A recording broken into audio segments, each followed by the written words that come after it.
معاكم طيبين. أتمنى تكونوا قضيتوا شم نسيم سعيد كده مع الأهل والأصدقاء.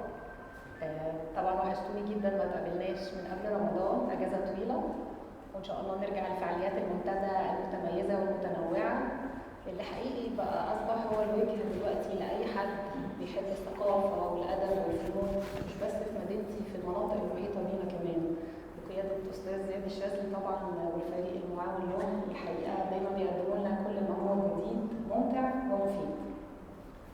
الصحافة السلطة الرابعة وصاحبة الجلالة اللي مش بس بتقدم لنا الخبر، سواء أخبار عن بلادنا أو عن العالم، كمان بتقدم لنا تفسيرات وتحليلات مختلفة عنه من وجهات نظر مختلفة، آراء محللين ومفكرين، بحيث إن احنا نوصل في النهاية لوجهة نظر خاصة بينا احنا عن هذا الحدث.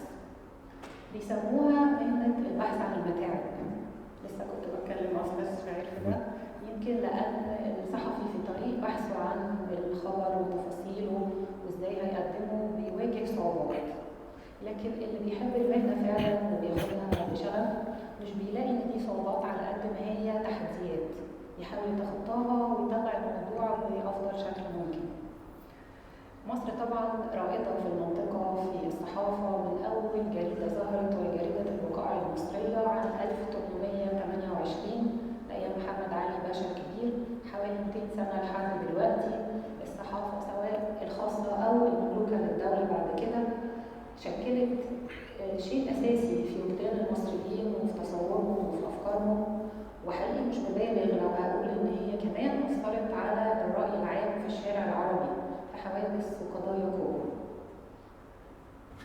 أستاذ محمد شاعر من مؤسسة الأهرام، وعمل في عدة أقسام فيها، القسم الأدبي، الحوادث والقضايا، الشؤون العربية وغيرها، ثم توجه لكتابة الأدب. وعندنا أمثلة لأدباء وروائيين كبار جايين من الصحافة، أذكر منهم مثلا إحسان عبد القدوس، فتحي غانم، جمال الغيطاني، يوسف القعيد وغيرهم. ودايما الصحفي لما بيكتب رواية أعتقد بيكون عنده مخزون كبير من القضايا الإنسانية اللي شافها على مر سنين عمله في الصحافة، بتشكل زي نواة حلوة جدا إن هو يكتب لنا رواية مختلفة. سعيدة جدا بوجود حضرتك معانا أستاذ شعير. الله يخليك. جزيلا على تلبية الدعوة وعلى وجودك معانا النهارده. شكرا جدا دكتوره غاده، وانا اللي متشكر وسعيد جدا بالوجود النهارده في المنتدى الجميل ده، وشكرا للاستاذ زياد. انا الحقيقه متابع المنتدى دايما وانشطته، وانا المتشكر يعني حقيقي يعني. لو هنرجع بقى سنين لورا كده ونتكلم عن بدايات دخول حضرتك عالم الصحافه، متخيله ان حتى وقتها اعتقد كان الموضوع هيكون صعب شويه نظرا للناس المتقدمه كتيره والتنافس بيبقى قوي، فكانت ازاي البدايات وهل واجهتك صعوبات في البدايه؟ واول لو تفتكر اول مقال او موضوع كتبته والتدرج بقى الوظيفي بعد كده. هو فعلا يعني دخول المجال الصحفي او المؤسسات الصحفيه في عصري انا يعني مش قديم قوي يعني، بس في اوائل التسعينات. انا خريج كليه الاعلام قسم صحافه سنه 94، وبدات ان انا يعني اللي هو التدريب الصحفي اثناء فتره الدراسه، كان في مجله اكتوبر سنه 91، وبعد كده البدايه الرسميه يعني او العمليه كانت في الاهرام سنه 96. في المرحله دي كلها كان بيبقى دخول المؤسسات الصحفيه القوميه بالتحديد القوميه يعني، والحزبيه كمان، ما كانش لسه في خاصه، كان بيبقى صعب يعني، كان بيبقى محتاج بكل صراحه محتاج واسطه كويس، ولكن الواسطه دي كان بيبقى ليها طابع معين، انها بتضمن دخول الصحفي الصغير ده او الخريج او كده دخوله ضمن شيء اسمه اللي هو التدريب الثابت يعني، وليس تدريب الطلبه خلال فتره الصيف اللي هي بتكون فتره مثلا اسبوعين او 3، تدريب ثابت وبعد كده ينظر في امره يعني نشوف هيعمل ايه. فما كانتش الواسطه بتتدخل في مين يبقى ومين يمشي، يعني مين يتعين بقى فعلا ويكمل او مين لا، يعني مجرد انا اتحت لك الفرصه لدخول هذه البوابه، وكان بعد كده بيتم التقييم بشكل حقيقي يعني في ناس دخلت بوسايط وبعد كده ما كملتش، واتضح انها ما كملتش. يمكن الوضع ده يمكن هنيجي في حوارنا بس مختلف عن دلوقتي دخول عالم الصحافه اسهل بالنسبه للشباب، لكن الممارسه بقى الصحفيه نفسها بقت اصعب. يعني احنا برضو حضرنا بقايا العصر زمن الفن الجميل، الفن الصحفي الجميل اللي كان فيه لسه اواخره يعني. فكانت باقيه لسه القيم الحلوه اللي تشربنا بيها. دلوقتي يعني كان الله في عون الزملاء الصغار بصراحه في عالم الصحافه. حضرتك تنقلت بين عدة أقسام في الأهرام، ما بين الصفحة الأدبية، الحوادث والقضايا، الشؤون العربية وغيرها. إزاي بيكون التوجه بقى مين يكتب في أي قسم؟ وحضرتك حبيت أي قسم فيهم وحسيت إن هو يعني الأقرب ليك وحابب إنك تكتب فيه أكتر؟ يعني انا اول ما الحقيقه ما دخلت الاهرام كانت في اواخر 95، ده اللي هو الدخول اللي هو تحت التدريب. فطبعا يعني تم توجيهي الى القسم اللي هم يحددوه، ماليش انا اللي انا اختار يعني. مدير التحرير مثلا اللي بيقول؟ مدير التحرير كان الاستاذ سامي متولي الله يرحمه، اللي هو كان الرجل الثاني بعد الاستاذ ابراهيم نافع الله يرحمه. اسماء دي كانت اسماء يعني عظيمه جدا في الاداره الصحفيه والكتابه الصحفيه. هو ده الجيل اللي انا بقول ان احنا برضو خدنا بقايا منه العصر القديم، يعني عصر الاستاذ هيكل مثلا. ما حضرناش الاستاذ هيكل لكن دول كانوا تلامذته، فانتقلت لينا من خلالهم القيم الصحفيه. مدير التحرير اللي هو الاستاذ سامي متولي وجهني ناحيه كده يعني ما بتكلمش قسم الحوادث تاشيره يعني كده، اللي هو قسم الحوادث تمام. فطبعا انا بالنسبه لواحد خريج جامعه والتسعينات بقى، وانا متخيل انه يعني خلاص بقى يا جماعه وسعوا كده الصحافه بقى هتتغير، في عصر جديد، في فارس جديد هيخش. فانا جوايا اللي هو قسم حوادث ايه يعني، انا عايز بقى اروح بقى حاجه سياسه، حاجه تحقيقات، حاجه طبعا احلام الصغار. فتمام، بس قلت لا تمام يعني حب ما تعمل حتى تعمل ما تحب، ورحت الحوادث. عايز اقول لك يا دكتوره غاده واقول للساده الحضور انه انا دلوقتي بعد السنين القصيره جدا دي دلوقتي امتع شغل صحفي هو اللي كان في قسم الحوادث. انا متخيله انها حاجه ضاغطه للاعصاب ضاغطه للاعصاب جدا جدا، لكن الجريمه هي لحظه ضعف انساني. انك تقتربي من لحظه الضعف الانساني دي وتشوفي حد قاتل قدام عينك، بينك وبينه خطوات، تعملي معاه حوار، قاتل او سارق او يعني ايا كانت الجرائم او كده او بتاع، او تقتربي من مش بس الجريمه، ما في مثلا حوادث القطارات، قطر الصعيد، يعني في ده انا يعني تاريخي في الحوادث افضل من حاجات تانية كتير. يعني غطيت قطر الصعيد، انهيار العمارات بتاعت مصر الجديده، الحاجات دي كلها انا دلوقتي بقول ده بفخر، لانه كان فعلا يعني مقاسي انسانيه، وكنا بنواصل الليل بالنهار لما كان في شغل صحافه بجد. وتتوزع علينا شيفتات قسم الحوادث، مثلا محمد من 12 بالليل 8 الصبح ويجي عشان يسلم الشغل ويسلم زميله فلان، يعني كان بيبقى شغل حلو. وكانت الناس بتعرف من خلال الصحافه المقروءه اللي تشتري الجرايد فتعرف ايه اللي حصل. فكان امتع شغل ان كمان يعني زي ما قلت مش الاقتراب بقى من المجرمين بس، انه لا مأساة انسانيه يعني في كانت العماره اللي هي ورا فندق عفوا ورا القوات الجويه في مصر الجديده، عماره هليوبوليس دي. انا فاكر احد القصص اللي فيها الكلام ده مثلا عن عمره دلوقتي. كان في حد اسمه اكسم تقريبا. مش بتاعه اكسم، لا بعدها انا ما حضرتش اكسم كنت في الكليه، انا كنت متابعهم. لا لا دي اكسم ده طبعا دي قصه شهيره جدا، بس لا انا ابتديت اشتغل في اللي بعدها اللي هي كانت عماره رؤوف ويصه اللي كانت في هليوبوليس. دي كان فيها قصه طفل يعني تلميذ خرج راح درس يحضر درس في ابتدائي هو كان او كده، رجع لقى العماره وقعت واسرته كلها ماتت، ابوه وامه واخته، حياته انهارت في لحظه.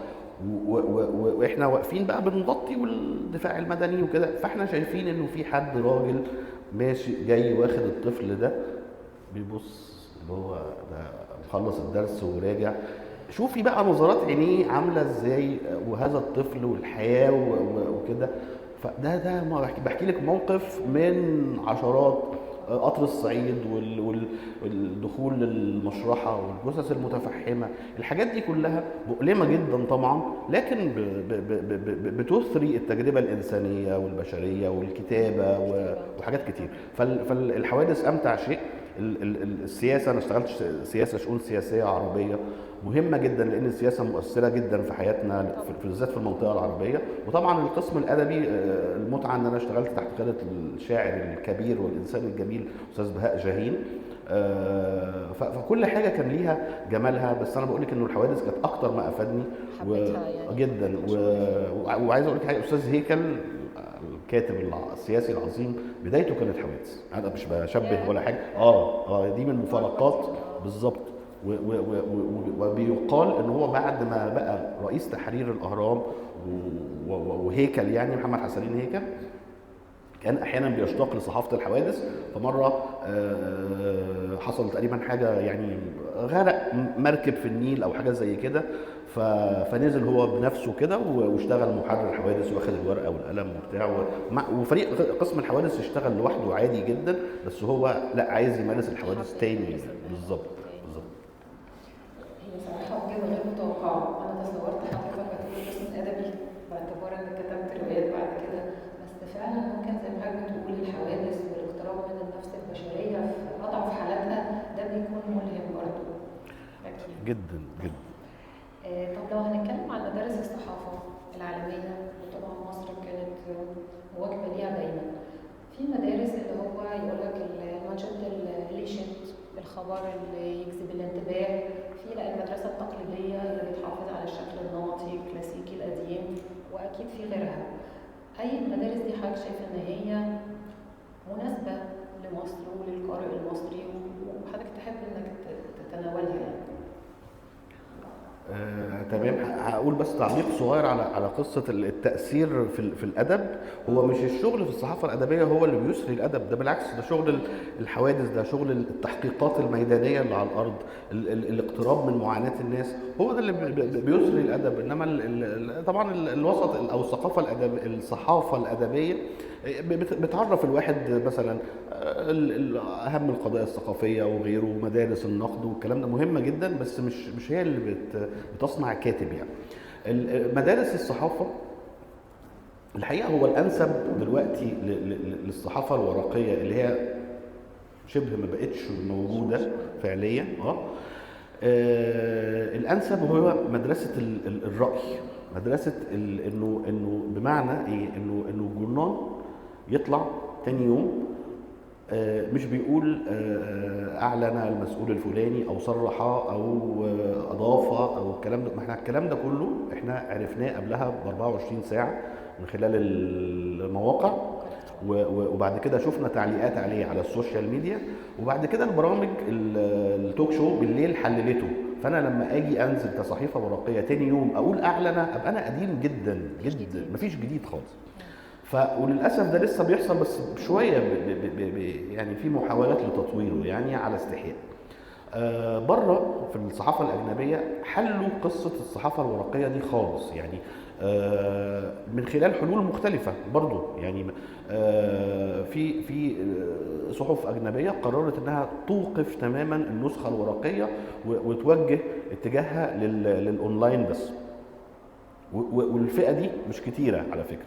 الفئه الغالبه بس اظن بيبقى باشتراك برضو او بفلوس يعني، صح؟ باشتراك، تمام، باشتراك، بس اللي هو يعني اللي عايز اقوله انه دي الحل المثالي او شبه المتفق عليه بين الاغلبيه في الصحافه الاجنبيه، هو نظام اللي هو الحزمه او الباكج، اللي هو تسويق الورقي مع الالكتروني مع كل انتاج، مع صحافه الفيديو، مع صفحات السوشيال ميديا بتاعت الجريده. ده اللي بيحرك الورقي، وانه ما بتبقاش الماده الموجوده في الصحافه الورقيه كلها موجوده اونلاين. طب ما انا يعني خلاص هشتري ليه، ما انا قريت. لا، بيبقى فيه زي بريف كده او اعلان انه النسخه الورقيه فيها مثلا حوار مع المسؤول الفلاني او الكاتب الفلاني، ودي اهم عناوين الحوار. فبالتالي انا لو مهتم كقارئ انا عايز كده هجيب النسخه الورقيه وهحتفظ بالنسخه الورقيه انها تبقى عندي ك دوكيومنت، يعني لانه هي دي ميزه كوثيقه. ميزه الصحافه الورقيه حتى الان انها هي الوحيده في وسائل الاعلام التي تصلح كوثيقه. ممكن احتفظ بيها في بيتنا في درج مكتبي وبقى عندي وثيقه صدرت يوم كذا. انا عندي حتى الان مثلا صحف اليوم التالي ليوم 28 يناير 2011 محتفظ بيهم عندي. فلما حد يجي يقول لي بعد او يقول لاحفادي بعد 200 سنه لا ده ما حصلش حاجه في اليوم ده، هيقول له اهو ورق اصفر اهو. بس اهو المواقع الالكترونيه ما ينفعش تبقى وثيقه فيها، ينفع انه يتم التعديل في ماده الموقع، يعني ينفع يحذف اللينك كله، ينفع مع الذكاء الاصطناعي الديب فيك والكلام ده بقت حتى الفيديوهات ما تنفعش تبقى وثيقه، يعني بقى فيها مش مؤكده قوي. الورق ده الاصفر القديم بتاع زمان ده هو الوحيد اللي ينفع يبقى وثيقه للتاريخ، لتسجيل التاريخ. فدي ميزه بس عشان تبقى ميزه لازم احنا كصناع صحافه ورقيه لازم نقدم فيها حاجه تستاهل تخش التاريخ اصلا. ما ينفعش اقول يعني اقول كل اللي حصل امبارح طب ما هو ده ايه، لا اقدم بقى في كل مجال بقى حوارات مطوله مع مفكرين مع سياسيين، نقد سينمائي للمحب السينما والفن، نقد سينمائي طويل جميل جاذب. مش ما اقصدش ان احنا نتحول يعني مش حاجه اكاديميه بالظبط، لا ومش عايز اطول باشكال كتيره جدا. بهذه الصوره يمكن ان تبقى الصحافه الورقيه، وبهذه الصوره حتى الان ما زالت الصحافه الورقيه بره في اوروبا والدول المتقدمه باقيه وبتبيع بالملايين. صحيح اقل طبعا من ما قبل 2010، اقل بالمقارنه بنفسها، احنا اتضررنا اكتر. احنا ضعنا يعني خلينا ساكتين.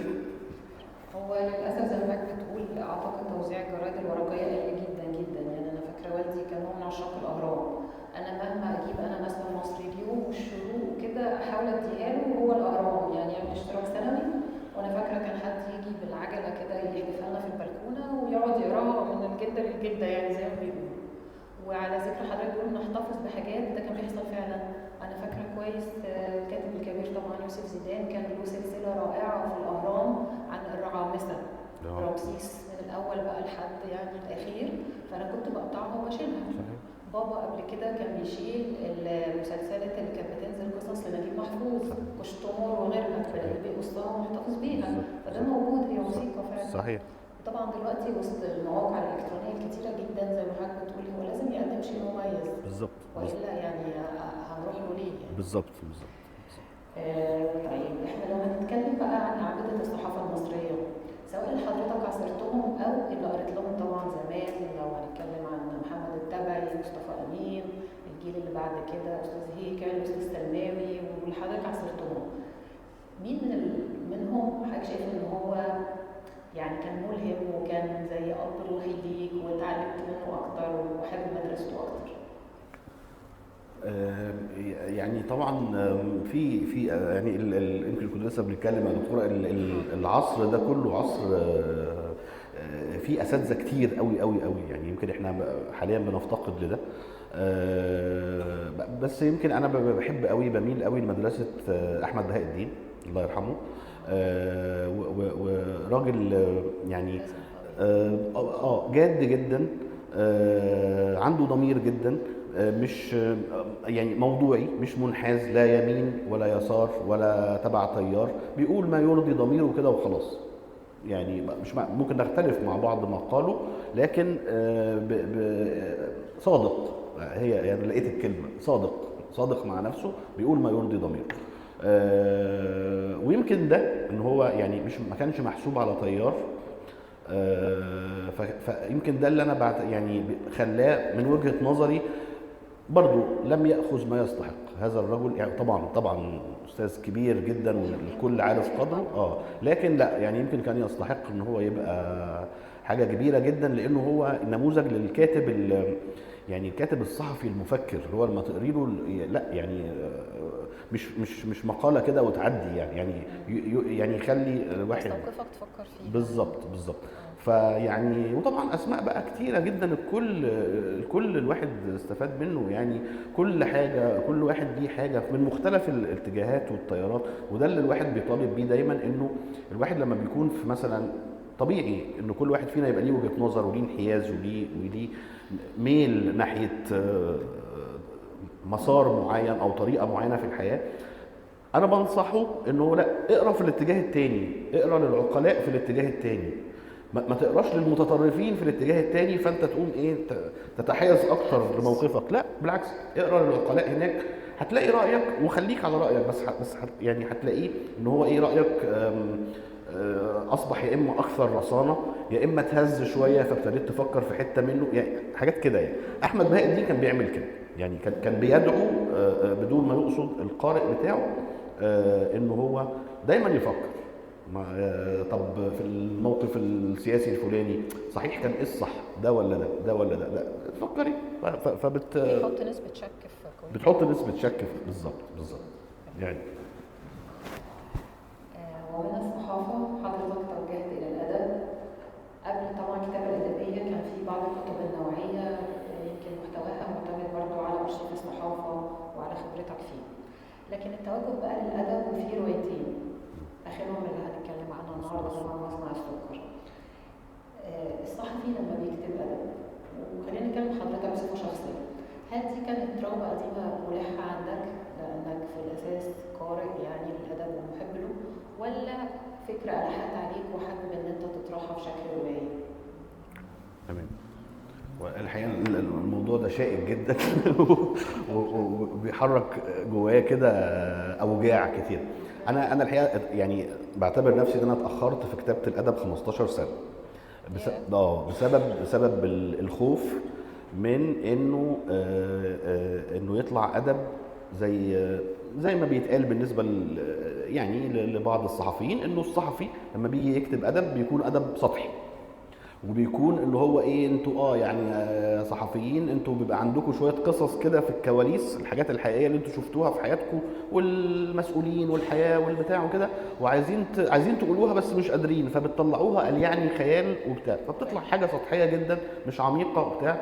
ولما بتيجي تتقارن بالادب الحقيقي، الاسماء بقى الادبيه الكبيره يعني لا تترك اثر. فده كان راعبني الحقيقه، يعني ده كان مخوفني. ما بحبش ان انا ابقى يعني بحب ادرس خطوتي يعني كويس، مع انه كان في الكتب اللي هي اللي قبل الادب، يعني عملت 5 كتب كانت بتتكلم كلها عن السياسه والصحافه، عن مثلا ما بعد 25 يناير، ما بعد 30 يونيو. كل الكتب دي كانت بتبقى انا بحكي قصه تطور راي واراء المجتمع والاتجاهات الموجوده في المجتمع في السياسه، يعني مش كتاب سياسي التحليل والتنظير والفصل الاول والمبحث الثاني، ما بحبش كده. انا بحب دايما يعني دي برضو شويه ميزه الصحافه، انها بتعلمنا ان احنا لما نكتب احنا بنكتب لقارئ عايز يقرا، وبكتب لقارئ عام، فالمفروض ان انا افهم القارئ اللي هو ثقافته بسيطه جدا او حتى تعليمه بسيط جدا وامتعه، وفي نفس الوقت القارئ المثقف والمفكر وكده ان انا برضو ايه دماغه تطلع مليانه، يعني هو ان الكتاب ده مش فاضي يعني. فدي بتبقى عايزه موازنه رهيبه جدا وعمليه صعبه جدا. فحلها هو البساطه والصدق، يعني انك تبقى بسيط، مش مبقاش مكلكع. فكنت بعمل كده دايما في الكتب اللي هي السياسيه، وكان يعني الحمد لله يعني اساتذه كبار يعني لما كانوا بيقروا ده وما كانوش مضطرين يجاملوني، فكانوا بيقولوا لي هو انت ليه مش بتكتب ادب؟ فاقول لهم يعني انا فكرت، وقالوا لي لا انت عندك سرد وانت بتحكي، ده مش مجرد كتاب سياسي، ده انت بتحكي يعني، ونزلنا ورحنا بصوت ادبي في الكتب، بصوت ادب بالظبط، بس مش خيال، واقع يعني كله واقع.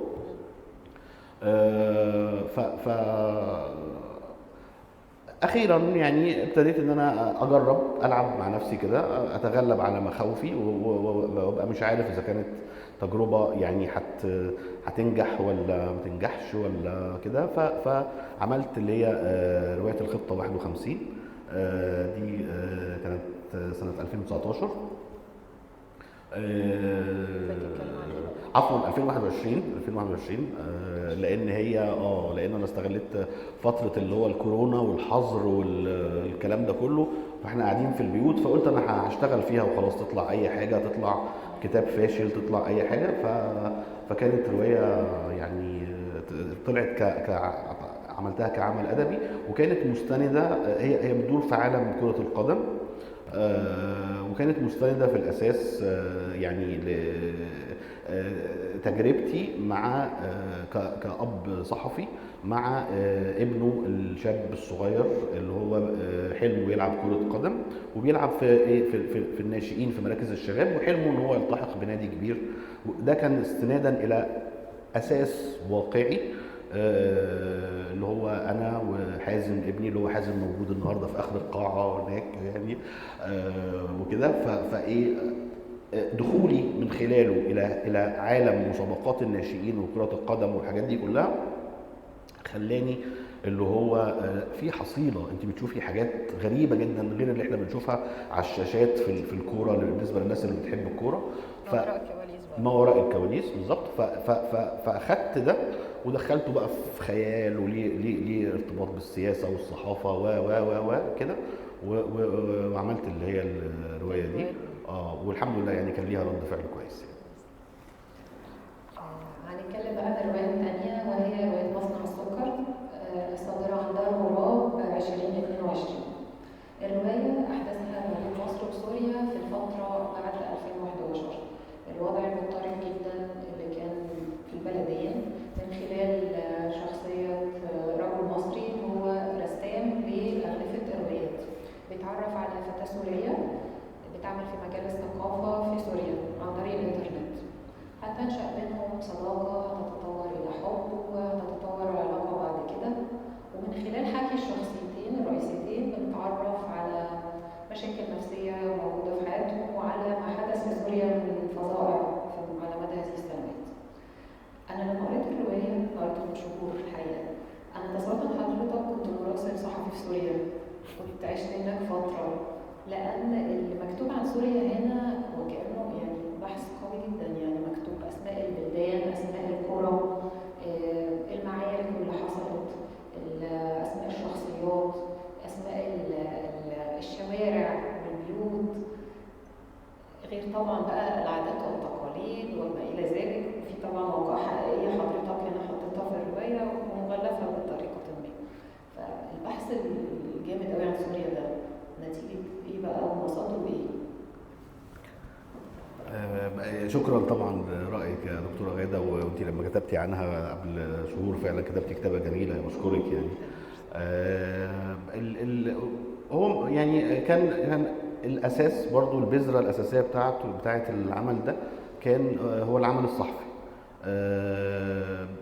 انه انا ما سافرتش سوريا خالص، ما كانش ليا هذا الشرف يعني، بس انا اشتغلت ان انا ماسك الملف السوري في الاهرام باختياري، انا اللي اخترته يعني، ما في فتره من ما بعد 2011 او بالتحديد بدايه من 15 مارس 2011 عندهم، اللي هو يعني مع الفارق طبعا زي عندنا مثلا 25 يناير اللي هي الفتره دي فيما سمي بين قوسين بالربيع العربي. فانا يعني حبيت وقتها، ما كانش في دماغي خالص لا ادب ولا روايات ولا اي حاجه خالص، حبيت وقتها ان انا اعمل شغل كويس، ان انا افهم بس ايه اللي بيحصل هناك. ف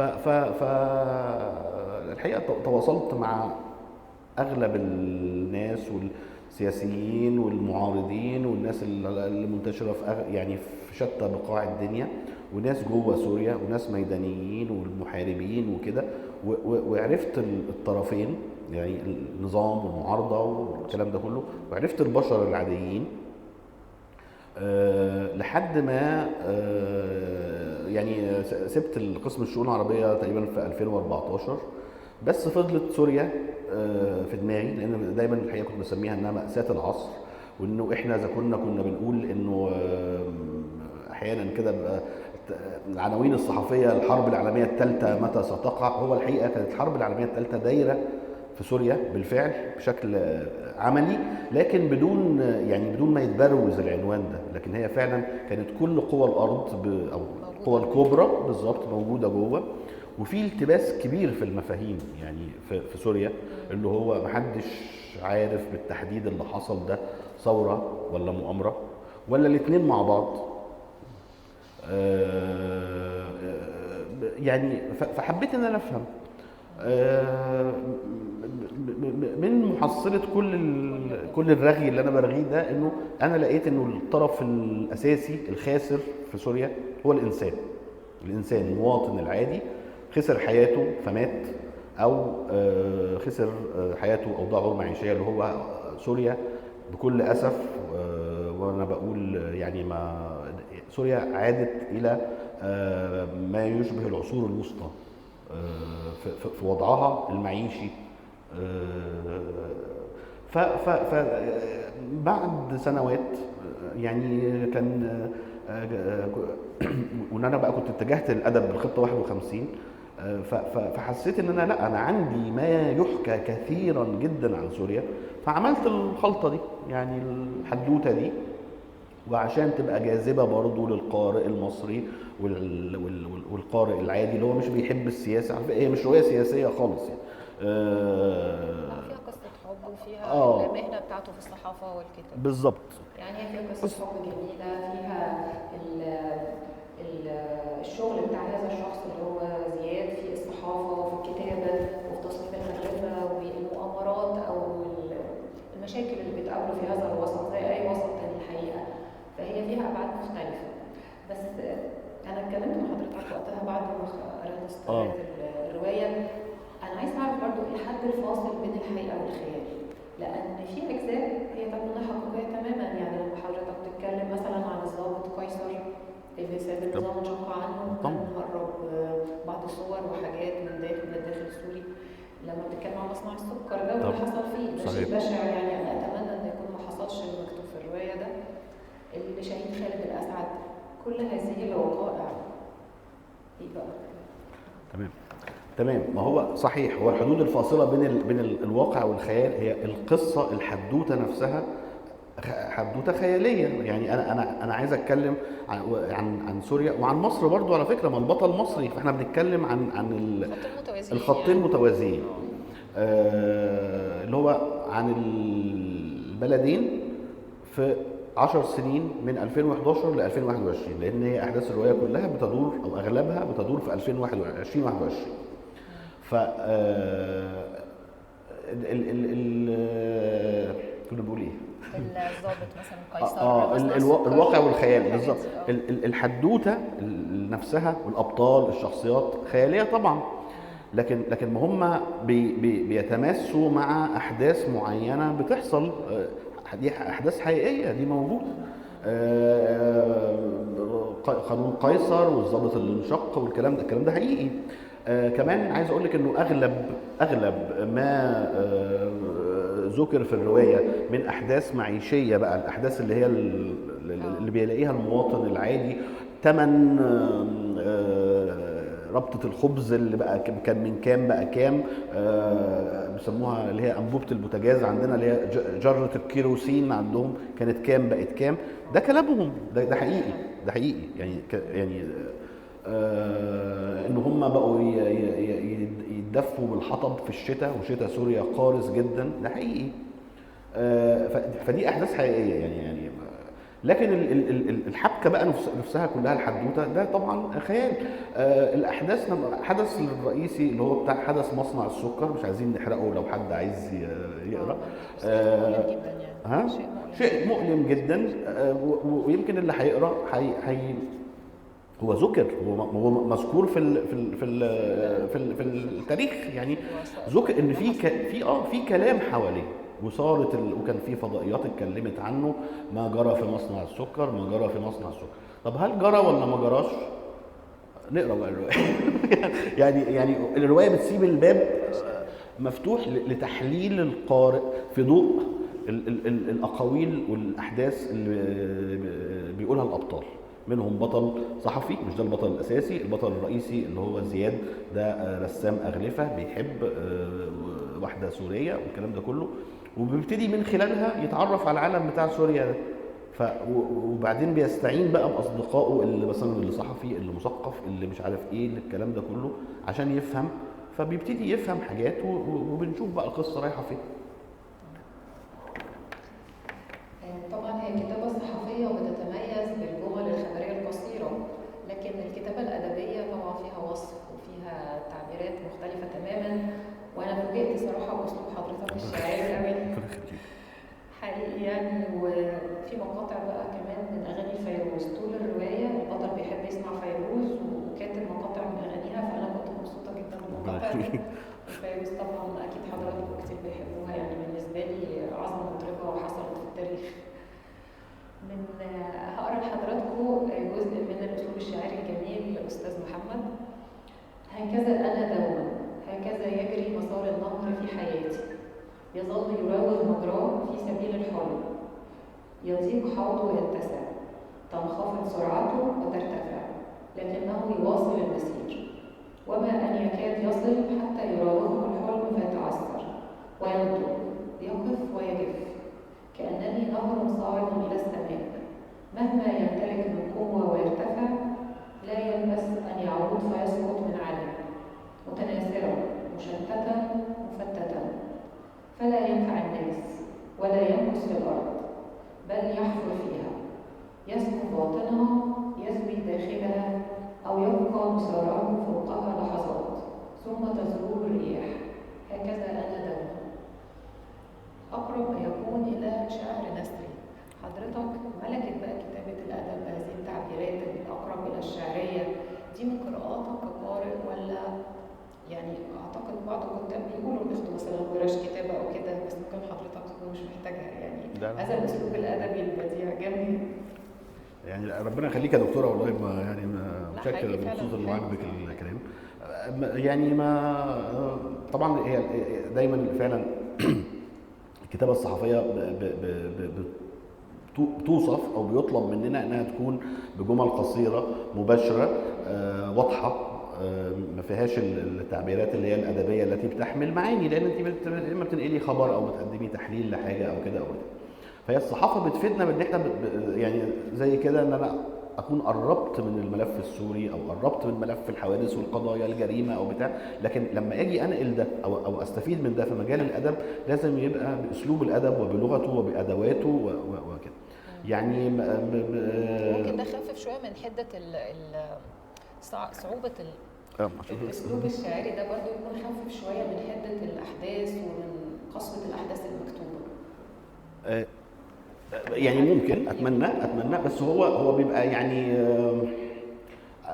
هقول لحضرتك حاجه. لما بيكون اللي بيكتب يعني انا مش عارف ده حلو ولا وحش ومشكل رايك، بس لا حقيقي والله. فهو لما بيكون اللي بيكتب مشبع قوي بتجربه ما او بوجع ما او صادق في الاحساس بمعاناه ناس معينه، فده بيطلع في الكتابه يعني بيطلع في الكتابه، ما بيبقاش بغرض، يعني ما بيبقاش بانه مثلا تخفيف حده الالم في انا فاهمه هي بتيجي كده بشكل تلقائي، بتيجي بشكل تلقائي وممكن تطلع حلوه او وحشه او كده، بس هي بتبقى الميزه الابرز اللي فيها، اذا كان ليا ان انا اقول ان فيها ميزه، لان انا يعني دي نيتي انها شيء صادق بس. الرواية طبعا فيها عدة أفكار، ومن ضمن الأفكار اللي أنا شفتها عميقة إلى حد كبير. حضرتك بتتكلم عن الأهلي. الأهلي؟ هنتكلم عن مين أهلاوية هنا؟ طيب أغلبية. فين أغلبية؟ فين؟ أستاذ محمد كاتب الفكرة كالتالي: لو لم يوجد لدينا الأهلي لصنعناه. إزاي بقى؟ كل شيء عندنا يؤيد وجود الأهلي كفكرة، ليس في الكرة إنما في كل شيء، السياسة، الأديان، الرأي، الفكر، حتى في الحب وطبائع علاقاته. هناك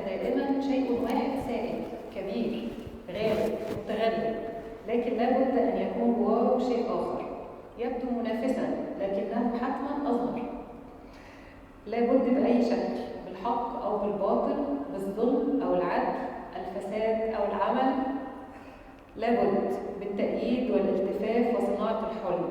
ولا يمكن أبدا أن يبدو المنافسان أمام الجماهير في أي مجال متساويين متقاربين، إنما لابد من أول ثم يأتي الثاني. انظر كم مرة قلت لابد. اشرح لنا هذه النظرية. يعني شايفين في فكرة عميقة ورا الموضوع. ربنا يخليك. اولا ده مش كلامي، ده كلام زياد البطل. انا ما اعرفش الكلام، ممكن يكون غلطان زياد يعني. البطل بنات أفكار حضرتك؟ لا يعني ما في صراحه افكار، ما في كلام زياد وكلام صاحبه. لا هو انا اعجبني ان حضرتك اسقطتها كمان على السياسه والاديان وكده، لازم تمام. في اول وفي تاني. هو تمام. هو يعني زياد ده احنا بنتكلم جد يعني، مش هنخاف نتكلم في الكوره كمان يعني. زياد ده هو مقدم نفسه انه في الكوره مع صاحبه. زياد زملكاوي بس عاقل، يعني زملكاوي بس ما عندوش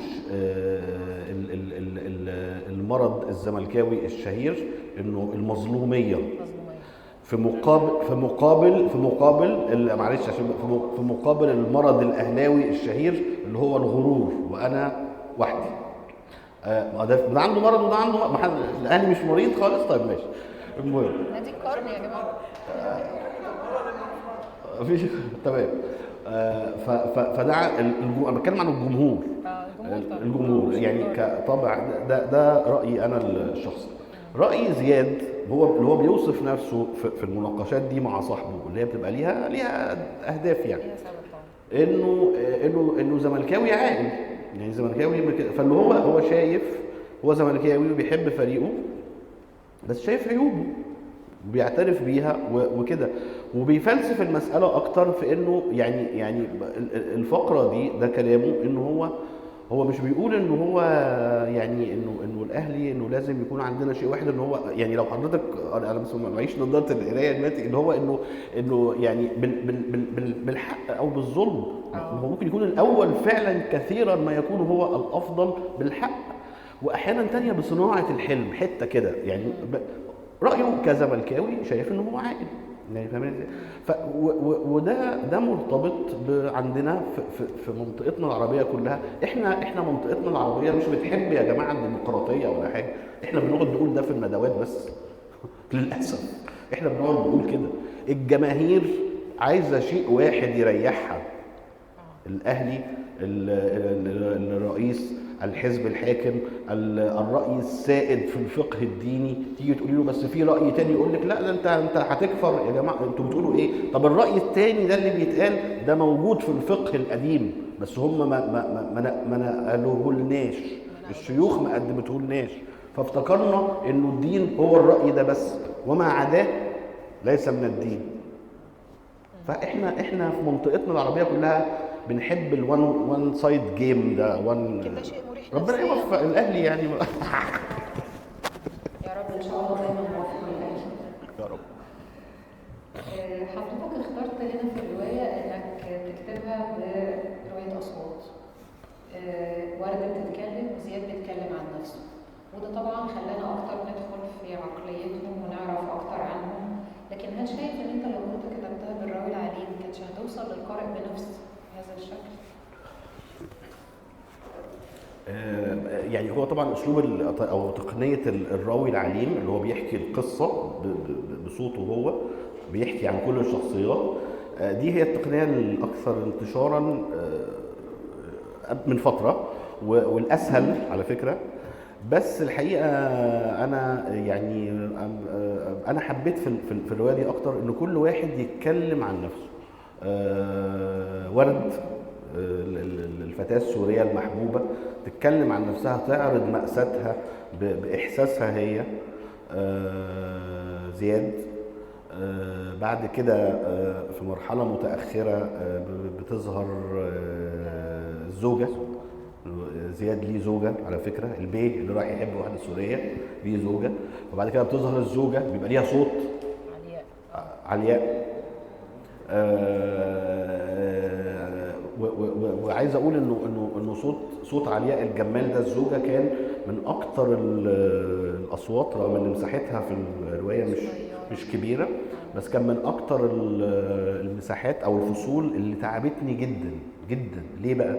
لانه انا عايز يعني بعد كل، لان هي ظهرت كمان في مرحله متاخره من الروايه، مش في الاواخر بس يعني، مش بدري. كنت عايز بقى يعني اللي هي بقى هي بعد كل بقى قصه الحب الصادقه قوي دي كذا وبتاع، طب دي هتطلع تقول ايه؟ يعني دي هتطلع والقارئ خلاص تعاطف معاهم، والقارئ خلاص تعاطف، يعني ممكن يكون تعاطف معاهم شويه، فدي هتطلع تولع المسرح باللي على اللي فيه يعني، فاهم؟ بس فعشان كده كنت عمال براجع كل جمله في جمله. اكتر الفصول اللي تعبتني كنت عايز اطلعها هي كمان صادقه جدا جدا جدا في مشاعرها. وبعد كده التصرف اللي هي قررت تعمله اللي احنا مش هنقول عليه، ويعني فالاصوات، انا اظن انه لما يكون كل شخصيه بتتكلم عن نفسها تحكي جزء من الحدوته بلسانها، ده بيكون اكثر قربا للقارئ، او ان هو يعني القارئ، عشان القارئ اللي يحكم اصلا، القارئ اللي يحكم يصدق مين فيهم، مين اي طرف من الاطراف اللي هي كل، هي الحقيقه بتبقى هي في النص بينهم كلهم، الحقيقه في النص ما بينهم كلهم. ممكن قارئ يوصل لكده، وفي قارئ تاني مثلا لا يتعاطف مع شخصيه ما اكثر. كل قارئ بقى حسب ذائقته وثقافته ووعيه وحسب تجربته الشخصيه، يعني حسب التجربه الشخصيه بتاثر، بتنعكس، بيلاقي نفسه مثلا في ورد، في زياد، في علياء، في كده يعني. طب احنا ناخد اسئله حضراتكم ونرجع نكمل كام سؤال. اتفضل يا حضرتك. طب استاذ زياد اتفضل.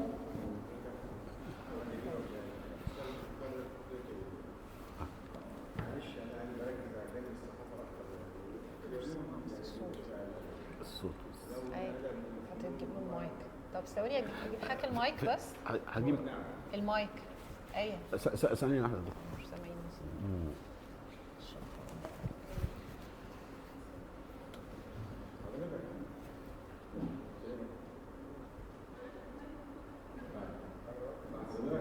بالنسبه للصحافه انا عندي 73 سنه، ربنا يديك الصحه.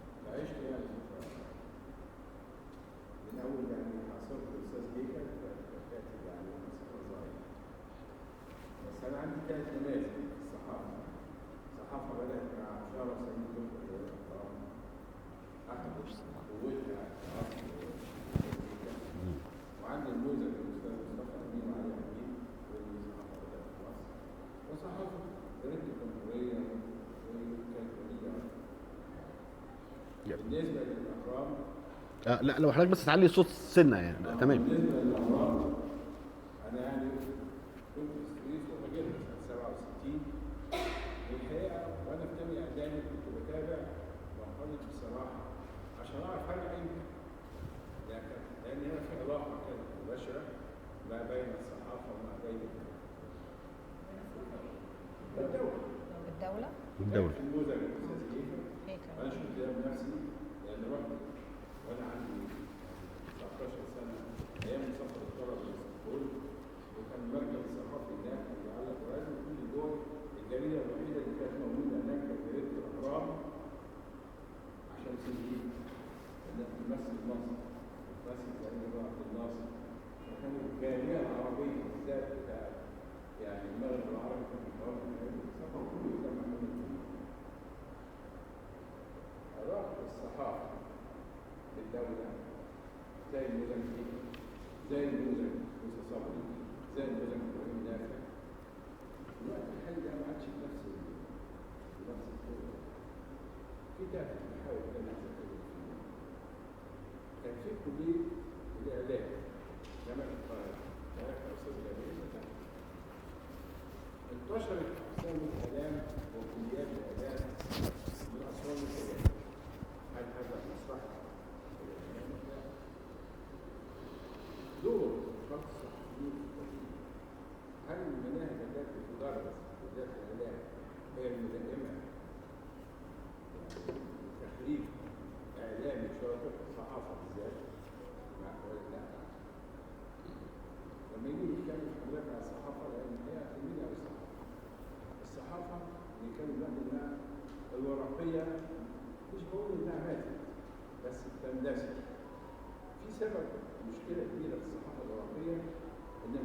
فيدباك. انت بتكتب للقارئ انت لا تعرف هو بيقرا ازاي.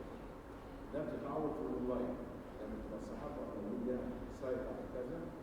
انا ما اعرفش الكاتب الموبايل لما بيكتب بيقرا اراء الناس اللي بتتعلم ولا لا. هو بيكتب دي بايديه ولا حد تاني. بالنسبه لي يعني في جانب اخر تولى وجود السوشيال ميديا